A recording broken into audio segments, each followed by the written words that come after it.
Waktu subur boleh bertukar-tukar ke setiap bulan? Ya, boleh. Bergantung pada apa yang kita makan pada bulan tu. Contohlah kalau bulan ni kita makan benda yang fresh kan.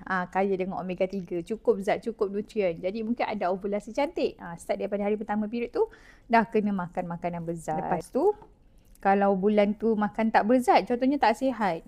Ada makan terpaksa ambil ubat-ubatan. Sedapnya.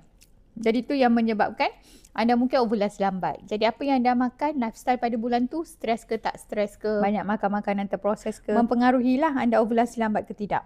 Okey. Jangan lupa kalau siapa yang nak sokong nutrien tambahan setiap hari, setiap bulan, konsisten cantik, anda minum FRT tu setiap hari. Termasuk daripada hari pertama period. Sebab hari pertama period adalah persediaan mata kata baru. Tak boleh buat.